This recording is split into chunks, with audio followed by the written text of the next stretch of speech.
고백해 여호와 이래.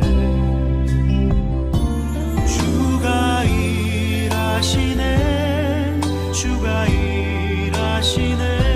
주께 아끼지 않는 자에게 주가 일하시네, 주가 일하시네. 신뢰하며 걷는 자에게. 성도 여러분, 10월 27일 화요일 아침 묵상의 시간입니다. 오늘도 하나님의 은혜와 평강이 여러분의 가정과 직장과 사역 위에 충만하게 넘치시기를 우리 주 예수님의 이름으로 간절히 축원드립니다. 오늘은 베드로전서 3장 13절로 17절까지의 말씀을 본문으로 선한 양심을 가지라 라는 제목으로 은혜의 말씀을 함께 나누고자 합니다. 먼저 본문을 제가 봉독해 드리도록 하겠습니다. 또 너희가 열심으로 선을 행하면 누가 너희를 해하리요? 그러나 의를 위하여 고난을 받으면 복 있는 자니 그들이 두려워하는 것을 두려워하지 말며 근심하지 말고 너희 마음에 그리스도를 주로 삼아 거룩하게 하고 너희 속에 있는 소망에 관한 이유를 묻는 자에게는 대답할 것을 항상 준비하되 온유와 두려움으로 하고 선한 양심을 가지라. 이는 그리스도 안에 있는 너희의 선행을 욕하는 자들로 그 비방하는 일에 부끄러움을 당하게 하려 함이라. 선을 행함으로 고난받는 것이 하나님의 뜻일진데 악을 행함으로 고난받는 것보다 나으리라. 아멘.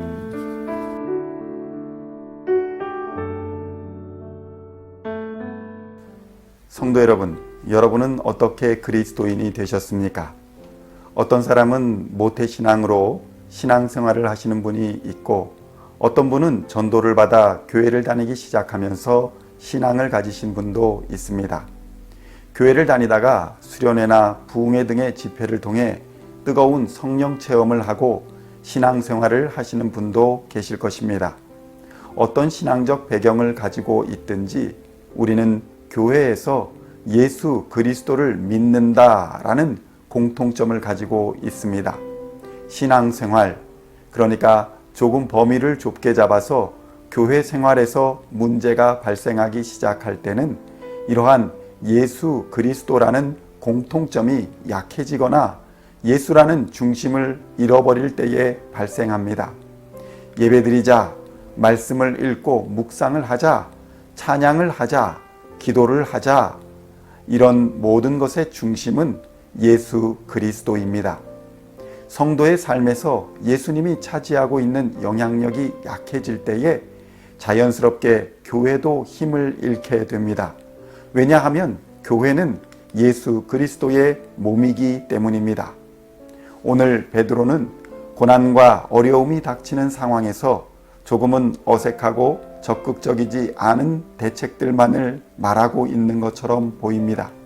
할아버지처럼 한 말 또 하고 한 말 또 하는 것처럼 느껴지는 것입니다. 그러나 본질적으로 교회가 세상을 대하는 자세나 핍박에 대응하는 자세는 아주 단순합니다. 그것은 교회가 예수님의 몸이기 때문에 예수님이 살아가셨던 방식과 예수님의 말씀을 따라 예수님처럼 살아가면 되는 것입니다.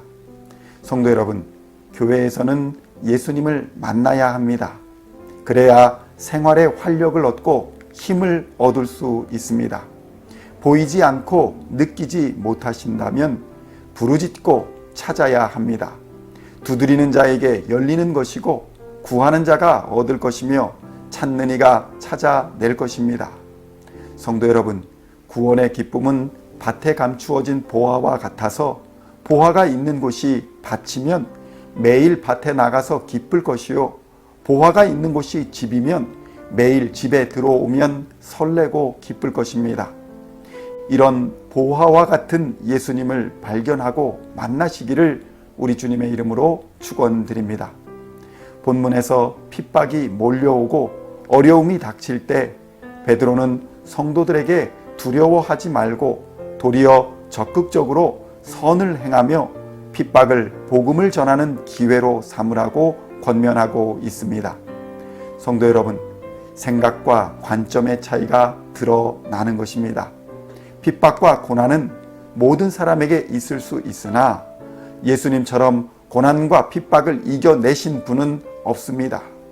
예수님이 고난과 핍박을 통해 하나님의 능력을 보여주셨으며 죽음의 권세마저도 능히 이겨내시고 부활하시는 모습 속에서 우리는 영생의 소망과 생명의 멸류관을 향한 영광을 바라보게 되는 것입니다. 성경은 말씀합니다. 선을 행하라. 선을 행하며 받는 고난은 결코 두려워할 것이 아니다. 믿음의 연단에 불과한 것이다. 하나님이 견디고 승리하게 하사 원수의 목전에 상을 베푸시는 것을 세상이 보고 예수의 복음회로 나아오게 하실 것입니다. 그러니 오늘의 말씀의 권면처럼 우리는 선한 양심을 가져야 할 것입니다. 선한 양심이 우리를 하나님 앞에서 선하게 살고자 하는 열심을 주는 것이며 교회와 가정과 사역 속에서 지치지 않는 독수리의 날개침과 같은 성령의 힘을 공급하여 주시는 것입니다. 그러나 예수 그리스도 없이는 우리에게 선한 양심도 없습니다. 우리의 타락하여 죄악된 본성은 죄에 대해 무감각하며 하나님의 말씀에 귀를 기울이지도 않습니다. 그저 육체의 욕망을 이루기 위해 달려가는 화인 맞은 양심밖에는 없기에 그저 내가 가진 것 안에서 기뻐하고 슬퍼하는 불행한 삶을 살아갈 수밖에 없는 것입니다. 그러나 선한 양심은 성령으로 거듭난 그리스도의 마음을 가진 그리스도인의 마음입니다. 내 손에 가진 것, 내 삶에 모아둔 것 하나 없어도 두렵거나 염려하지 않습니다. 만유의 주인 되시는 하나님이 나의 주인 되시고 공급하여 주시는 주인이심을 믿기에 약속하신 영원한 하나님의 나라를 바라보고 살아갑니다.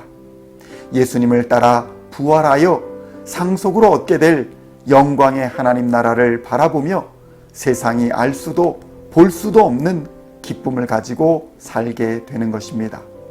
선한 양심은 그리스도의 마음입니다. 그리스도의 마음은 말씀에 순종하는 겸손한 마음이며 하나님의 뜻을 구하는 마음입니다. 그리고 하나님의 뜻은 선을 행함으로 고난받는 것입니다. 이를 위해 예수님이 십자가를 지셨으며 부활의 영광을 입으사 모든 잠자는 자들의 첫 열매가 되신 것입니다. 이사야 41장 10절의 말씀입니다. 두려워하지 말라. 내가 너와 함께 함이라. 놀라지 말라. 나는 내 하나님이 됨이라. 내가 너를 굳세게 하리라. 참으로 너를 도와주리라. 참으로 나의 의로운 손으로 너를 붙들리라. 아멘. 오늘도 살아계신 하나님의 말씀을 붙들고 직장과 가정과 교회에서 선한 양심으로 담대하고 거룩하게 살아계신 예수님과 동행하시는 기쁨을 누리시기를 우리 주 예수님의 이름으로 간절히 축원드립니다. 기도하시겠습니다. 하나님 아버지 감사합니다. 고난 중에도 기뻐할 수 있는 산 소망을 우리에게 주시옵소서.